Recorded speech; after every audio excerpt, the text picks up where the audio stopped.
2/3 already there. Wonderful.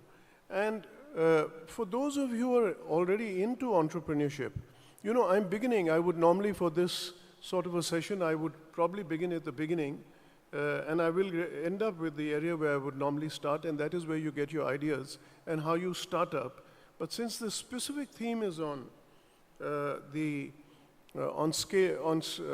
scaling up, I want to just get a feel, how many of you are already at a stage where you believe you've gone past the initial startup, which means maybe the first 2 years or 3 years even, and now you're beginning to really face the challenges of scaling up. So let me get another show of hand. So actually, from whatever I see here, many of you are entrepreneurs. Very few have put up your hands for scaling up. That means most of you are still in the startup stage, where you've got a lot of things to do. So maybe I'll cover some things even on that part as I come towards the end of the session. So now let's get on to the, I won't spend time on the, you know, what I'm planning to cover. Let's move straight into the theme.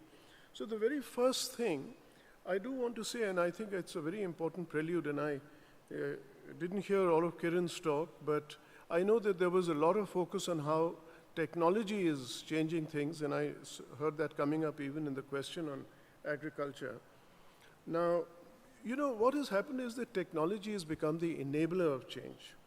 And we're in a digital world where almost, I would imagine, a very large part of what all of you all are doing. It's not unlikely that your new ventures, whichever ones you're doing, are things which are driven by changes in technology. And when you consider it's not the technology alone which is important, but it is what you can do with the technology in terms of being able to create new business models, new ways of delivering products and services. If you look at the internet, it took 15 years for the internet to move from Internet 1.0, which is a read-only internet, to Internet 5.0, which is, you could say, a thinking, semantic, emotional, conversational internet. And all of this is making new and newer business models possible. The other aspect of some of this change is that today, just as the internet has gone through that process, all the new digital technologies are evolving. And they're going to go through as much change as the internet went through in the past. And you can see the change they can bring about. So in the last 4 or 5 years at the time we started Happiest Minds, it was all about smack. But you could see how things then moved on to include things like artificial intelligence, cognitive computing. The Internet of Things is today the biggest area. And of course, there's so many more. I could just name them: virtual reality, augmented reality, nanotechnologies, and so on. But what you do with these is what is helping to create what I'll call is the new world, where you have edutech, fintech, health tech, you name it tech. Every industry is now getting digitalized. So what do you do once you've gone past your startup stage, and I'm moving straight now into scale-up strategy? You know, everybody has what I'd call as an addressable market. And what you have to examine and ask for yourself is, what is the market that I'm able to address? How do I expand that coverage of the market? Now, there are multiple ways of being able to do this. The first thing I must also say is, if you're able to continue to grow in one segment and acquire leadership there, there's absolutely nothing like it. Because then you're requiring an ability to get moving on to profitability much faster, get much better margins, and so on. A good example in our business is Mu Sigma. There's so many startups, but here's this company which has become a unicorn. That is $1 billion market valuation as a private company. And it focuses just on analytics. Now, everybody can't do that. You've got to be able to see how to enlarge your market to be able to get integrated solutions. And that, for example, is the strategy of Happiest Minds. We are not a niche company which says we would only focus on one segment, but the strength in our business is the ability to bring those multiple technologies together. Now, to do this, you can look at moving up a value chain, moving down a value chain, moving into adjacent segments. So there are multiple ways of doing this. At all times, I think you go to balance this challenge of depth versus breadth. And the biggest danger, of course, is to get, you know, almost like what you might call is a mile wide and an inch deep. So you avoid getting overly spread out. You will need partnerships as you move to the next stage. And you know, one thing that you will see as young companies, that those partnerships are typically very important for you to leverage on, but at the same time, they're very asymmetric. And what do I mean by asymmetric? It really means that the other party has a lot more power than you have. And how do you balance that, keeping in mind that you don't want to give away things which you may have a value? You may be looking for a partnership to say, I've developed IP, how do I take that IP forward in order to be able to enlarge a market which I can't do, but the other party might be able to do. I would say that one of the things to remember in such a case is that you never give anybody exclusivity on some of your crown jewels. If you negotiate with a much bigger player, and all of us require them, say for example in our business, we all use Microsoft platforms or an AWS platform, even there you've got to see that you keep a balance in terms of not being restricted by that partner and saying you can't handle something else. So you've got to remember some of those requirements. I think one of the most important parts of in today's day and age, in order to be able to expand your business, is to platformize whatever you can. I'm not sure how many of you have done that. Many people get into new services, etc., or even think in terms of a product. But if you first consider a platform, and a platform can mean many things to many people, but essentially it is something which helps you to be able to gather data in a way that you're able to then use this in different ways. It may mean being able to create new APIs. It may be different ways of connecting your customers to your suppliers. Perhaps one of the best examples to give is Aadhaar. You know, Nandan could have created Aadhaar as the world's second largest database. Instead, he went out and created it as a platform, and today you can see how many new applications are evolving every day based on the fact that the platform is created. One way I like to think about platforms are, it helps you to make money while you sleep. Literally, the platform then takes over to be able to deliver all the modalities of being able to carry on a business. It's very important that you, in this process of scaling up, don't allow growth to spin out of control. Now, I'm going to, could somebody just get me a glass of water from my bottle of water from there, so I don't stop too. Now, how do you manage to ensure that growth doesn't spin out of control? And I'll give you, in order to do that, it's very important to do what the next line says, and that is to ensure that, thank you so much, your systems, your organizational capability, all of that is scaled up, and of course you move towards profitability, and I'll come to that as a separate item later on. Now, the best example I can give, how many of you in your, have ever flown on Deccan Aviation? Many of you probably may not have, because you're, I see a few hands, but not that many. If I ask that question in the South, I get a lot more people. But they're the airline which actually invented and created low-cost flying in India, way before Indigo came out and took the market. Now, and it grew at such an exponential rate that things went out of control. Baggage never reached on time, flights got delayed. I had a common investor with Deccan Aviation run by Captain Gopinath, a very good friend of mine, and they said, look, we can never get a P&L statement out from them on time. It's about 2 to 3 months late at every time, and maybe they could come over and drop by and hear how you set up your systems. And this was the days I was running Mindtree. Now, we all know what happened with Deccan Aviation. It got finally bought over, and lucky for Captain Gopinath, I often say that he found a bakra in the form of Vijay Mallya, and Vijay Mallya knew nothing about running a low-cost airline, and therefore finally he's the one who ran into trouble. But the reason for all of this was that they never scaled their systems. Another very important, and I think this will come through in any entrepreneurial decisions, I'm specifically highlighting it here, but timing. When and what is the right time for you to increase your investments for scaling up? And you can't be too early to the market, you should not be too late, obviously, to the market. So how do you get the right time? And it's always a function of judgment, but you've got to keep asking yourself, is this the time for me to be able to put in that money? So I'll come now to a section called as competing against gorillas, and what this really essentially means is that all of us are going to be, as startups, and Happiest Minds I still think is very much so, competing against much larger players in our business. And how do you do it? There are 2 or 3 strategies. Some of these are highlighted in the book on which is called Entrepreneurship Simplified, which I've co-authored. And one, which is judo strategy, it was first articulated by C.K. Prahalad and Gary Hamel in a path-breaking seminal article in the Harvard Business Review. Tai Chi thinking is a new metaphor that we've defined. It's based on an experience that we had where when we were engaging a team from Tai Chi, and just to be able to, it's an organization which does training in Tai Chi, and to demonstrate the power, and I think it is there was a young girl, a wisp of a girl, not more than 5 feet, 5 inches in height, and then she invited the largest, strongest looking guy in our office and said, do you think you can push me? And this fellow strained and pushed and couldn't move her an inch. And then she said, is it okay if I try and push you? And so he said, okay, go ahead. And then literally with what looked like not much more than a flick of a finger, she had this guy staggering back. So we asked later on, well, what is it that was the secret for being able to do it? And that is what we've really described here in the book as Tai Chi thinking.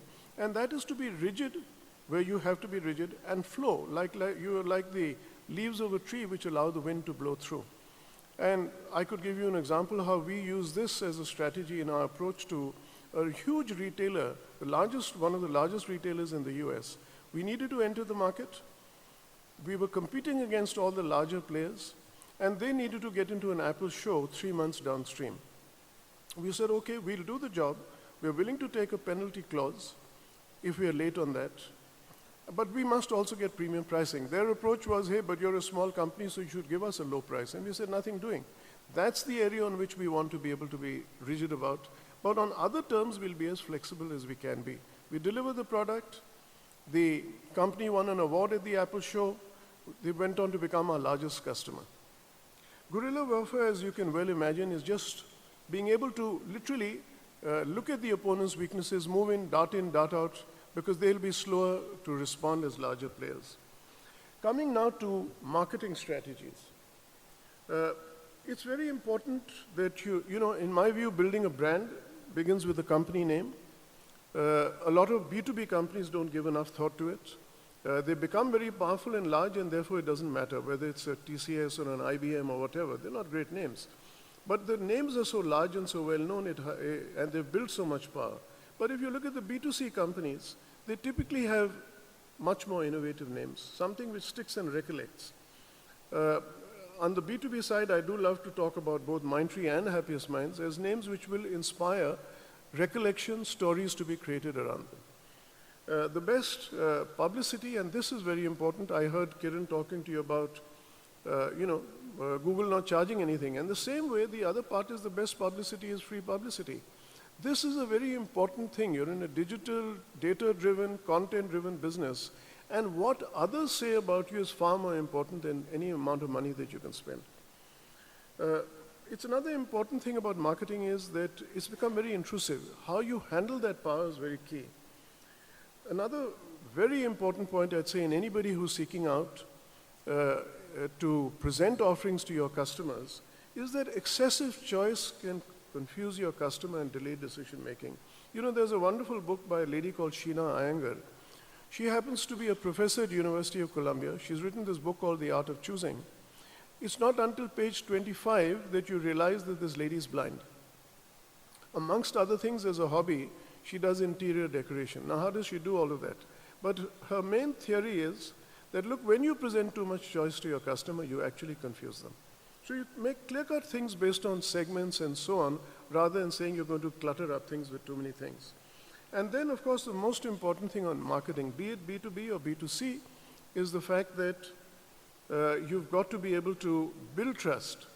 And the way to be able to do that is really critical in order to get repeat sales. And how you handle the exceptions, I think, is the way you will be able to build trust. I've got a section here on funding your venture. And the reason why that's coming up in a scale-up session is largely because You know, I believe that money is the fuel for growth, and a lot of people will bootstrap their businesses. And if I can just get a quick show of hands, for those of you who are already entrepreneurs, how many of you have actually been bootstrapping or not even raised, let us say, the equivalent of more than $100,000 as you've started your business? So maybe I could get a little show of hands. Only one person. So then how many of you have actually gone to external investors, whether they're angels or VCs? Okay, so now also there's only one hand. So I'm not sure where the rest of you fit in, because either you've bootstrapped or you've done external funding. Can I take another feel on that profile? How many of you have bootstrapped your business so far? Now you've got a lot more hands.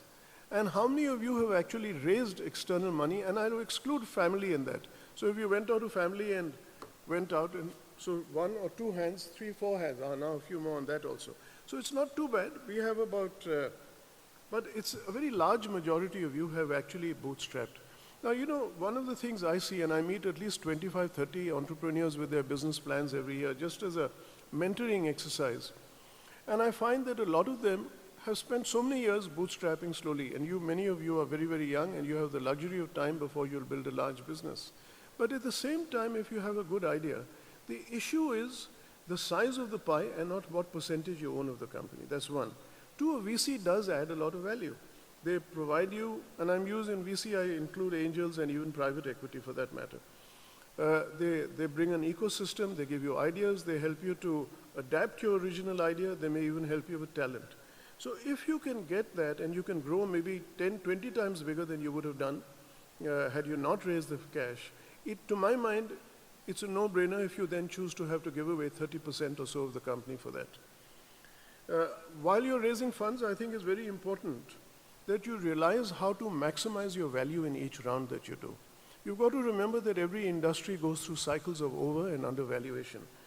I'm not going to get into the details of this at the moment. I do want to keep a little time aside for questions at the end. The next part is that as you scale up, I think the most important thing which most entrepreneurs will find, you've got hundreds of things to do. You're not going to sit down and take the time and trouble to say that we articulate a mission, a vision, and the values of the company. So again, if I can get a show of hand, we had about 60% of this group are entrepreneurs already. How many of you have actually articulated your mission, vision, and values? Okay, so not bad, about 10, 12 have done that, which still means only about, say, 20% of the total number of people who raise their hands to say they're entrepreneurs. And the reason why I think it's very important you do it, actually, very quickly you have to move from the stage of saying the thrill of being an entrepreneur and running an organization. And when you do that, and most companies fail because they don't make that transition, you've got to be clear, the mission defines what you are. The vision is what gives you a shared alignment with goals. And as you get larger, you do need to be able to get everybody aligned to the vision. And then the values determine your behavior, and that then determines your results. So it's important to do this. There will be tough times, there'll be difficult times. When you've articulated these, when you live by these, it keeps the whole organization going together. And it gives you a sense of saying, this is where we are heading. It also defines very importantly the culture that you're trying to create. And in my view, in the end, that can be your most important differentiator. As you proceed, it's very important for you to be able to build your organization.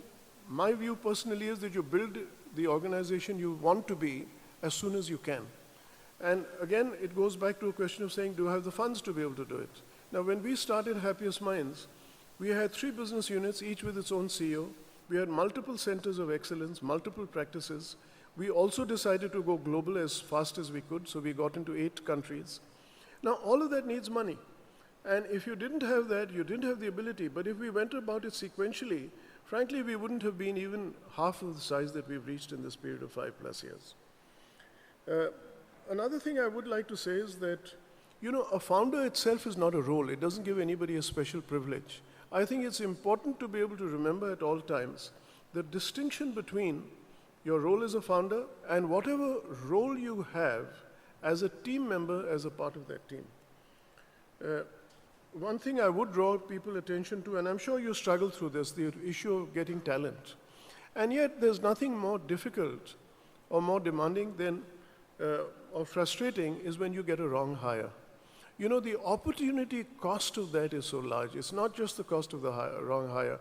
I can't say that we have a magic wand. It took me three attempts before I got a CEO in my Wipro days for the UK market, the right CEO. It took 2 attempts when we did it in Mindtree. All I could say is that luckily, the 3rd time round, we got it right the first time.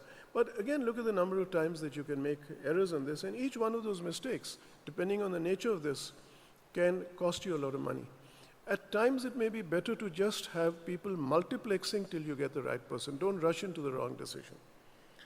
The next part of this is on scaling up and acquisition. Obviously, a part of scaling up is going to be acquisition. And you know, one of the most important things to remember is that most acquisitions fail because of cultural incompatibility. I'm surprised that, you know, in the dot-com boom days, when Mindtree started, I was amazed at the number of companies which did huge acquisitions as soon as they could. So it was other dot-coms providers or companies servicing the dot-com market merging with others because they wanted to build critical mass. And yet at the same time, there were organizations with distinctly different cultures. And we as a philosophy, for example, said that we won't do any acquisition for the first 5 years. We wanted to have a very clear-cut culture, which would then become so much easier to be able to absorb along with another entity. It's also important to realize that businesses with different rhythms won't succeed. So when you're doing it, you've got to be very clear what are your objectives for the acquisition. Is it to get new skills, to get new customers, new markets, new IP, new domain knowledge? Once those are clear, then you go ahead and take your decision.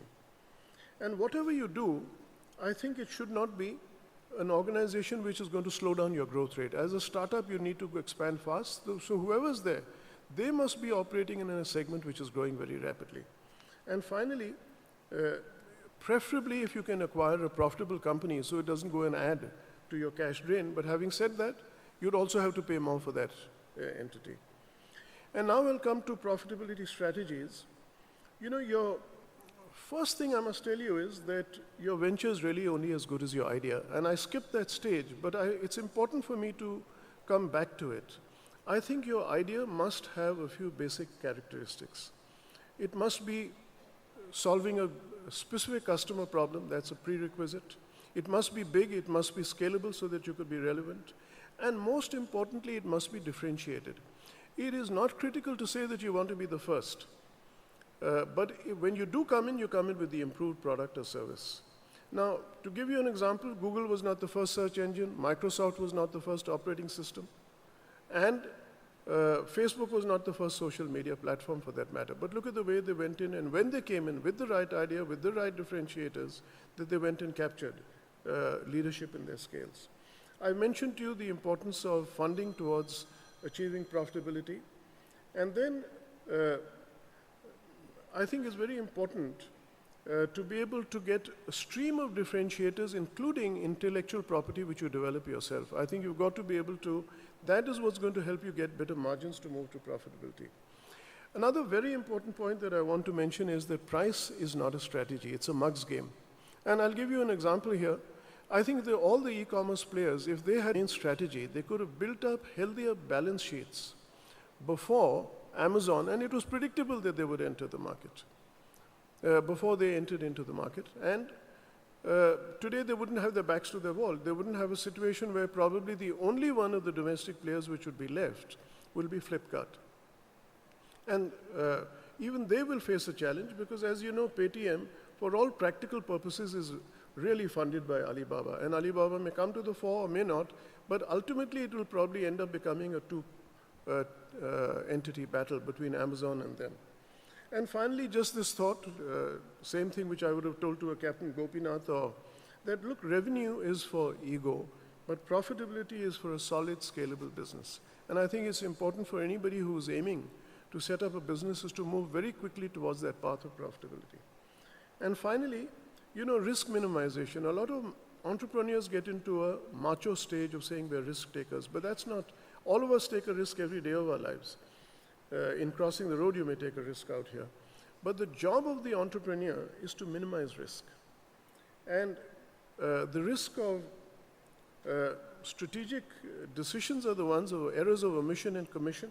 The ones of omission are the ones which are the most difficult things. What are the opportunities that you've missed by virtue of being either perhaps conservative or looking in the other direction? I've talked about too early acquisitions. Pivoting strategies, I won't get into this, but that is when you as an entrepreneur decide you have to change your path. And when you do it, again, it's very important that you should have enough cash in hand even to be able to manage the pivot. And finally, the final thought, that every strategy is only as good as its execution and implementation. So whatever you do, you've got to be able to see that everything is timed beautifully and well. So thank you very much. And I'll be very happy after this to take any questions that you'd like to have.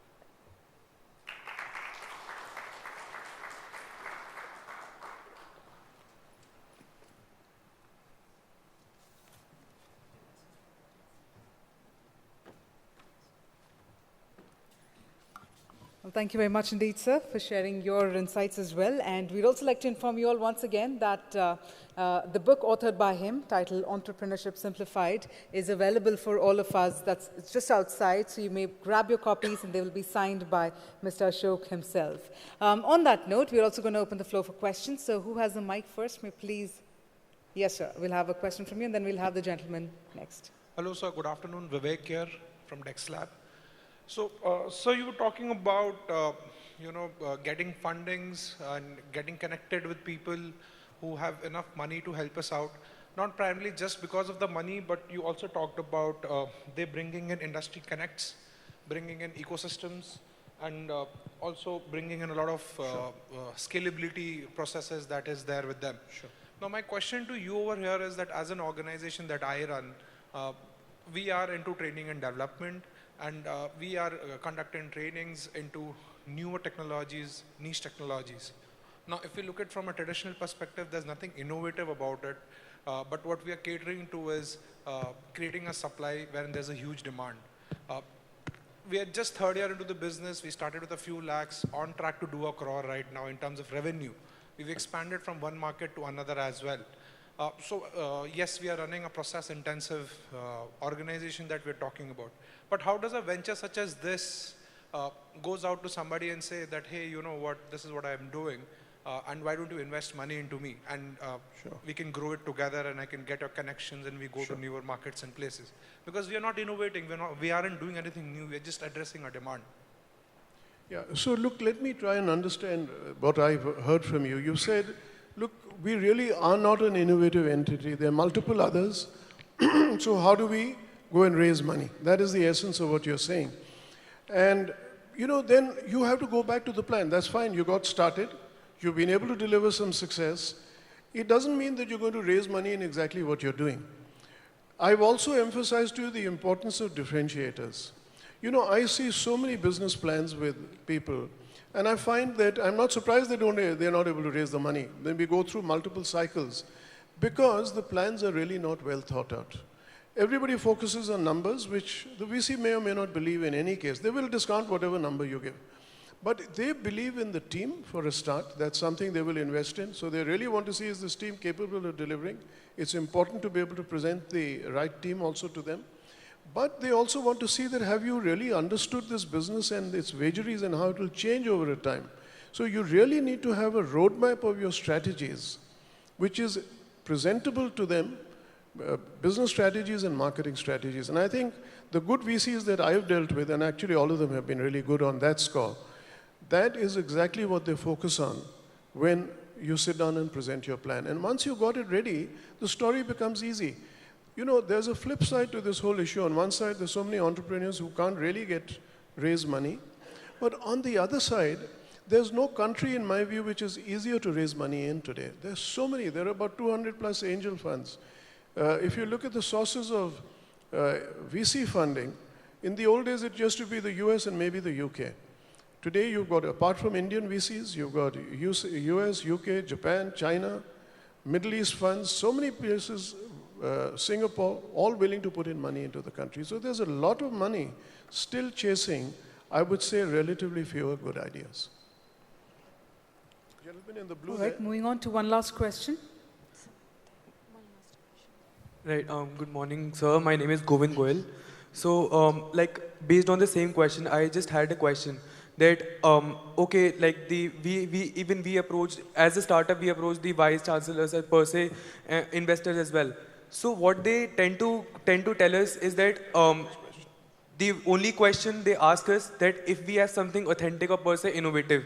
And the second reason they give us not to invest in us is that if we are service providers for that matter, if we are focusing on service provider or per se an e-commerce website, they will ask us that, okay, any other e-commerce based website or per se a service provider which is quite renowned and popular in the world right now, if they tackle your idea while you are growing in the market, they would be in a better position to tackle your idea and incorporate amongst themselves itself.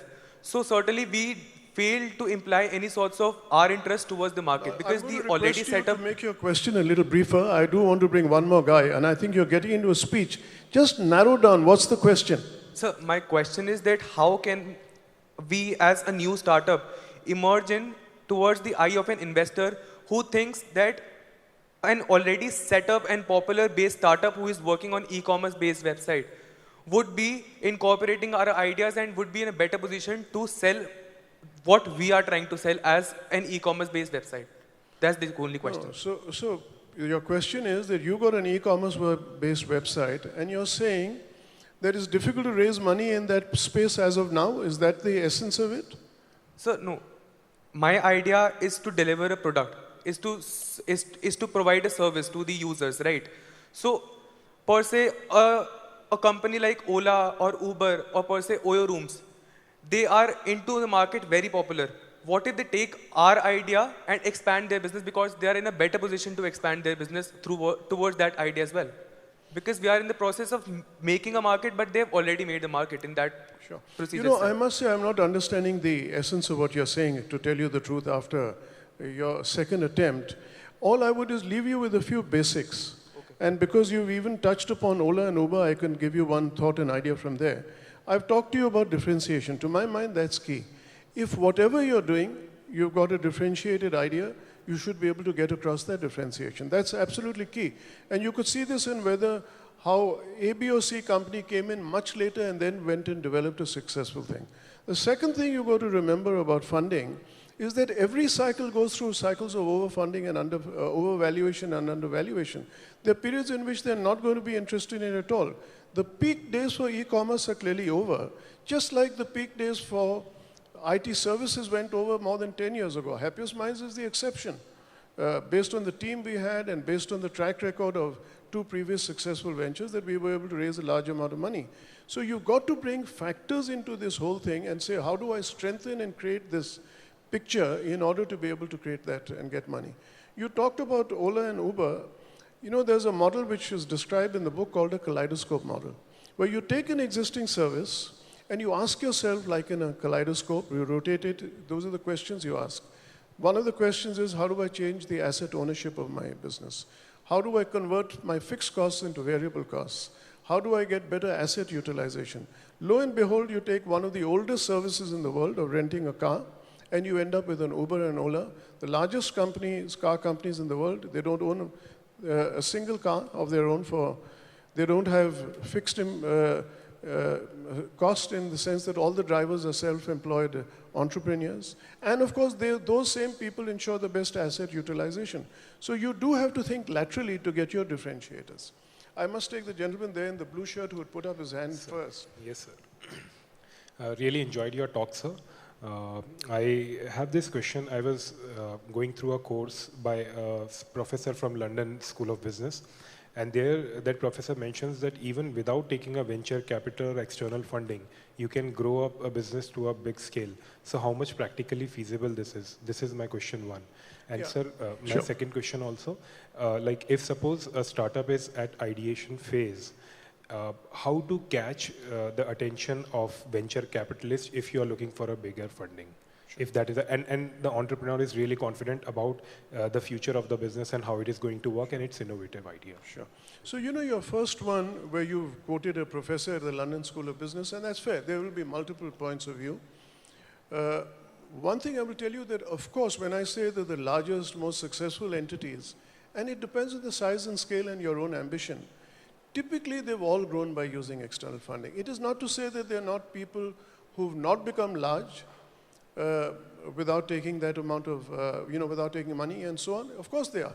But they're almost the exceptions to prove the rule. If you think of, let's say, 1,000 organizations which have really grown to become large, successful organizations, gone public, then you will find those who didn't raise external money and continue to bootstrap, they won't even be 50 if you ask me out of the 1,000. So that's the scale. Now you can continue. You are young enough to say, I've got the time in order to be able to grow. But on the other hand, you could also say, I'm young enough. Like if you look at the Google guys or you look at Facebook, all of them, they were also pretty young entrepreneurs. But they saw the value in taking the money and scaling up. So I would say it's a mindset. It's an approach of saying, what are your scale, size, and ambitions? Your second question, in a manner of speaking, is what I've been really talking about here. If you have your differentiators clear, if you've got your team put up clearly, you've got a roadmap ahead of how you're going to face possible challenges, you've indicated to them that you understand the risks in the business, all of that is clear, I think you should be able to raise your funds. Thank you very much. Thank you. Well, thank you very much indeed. Well, I'm so sorry, sir, due to paucity of time, you won't be able to accommodate another question. My apologies. But I'm going to request you to please connect with our sir, Mr. Ashok, offline as well. Thank you for that. We're going to march ahead. I'm going to request Ms. Ritu Maria to please come on stage to present a token of gratitude to our speaker, Mr. Ashok Soota, for a wonderful session there. I'm going to remind you all that his book, Entrepreneurship Simplified, is available for all of us to pick as well, but you can do so while he signs the copies, so you may do so during the breaks as well. Let's have a huge round of cheer one more time, ladies and gentlemen.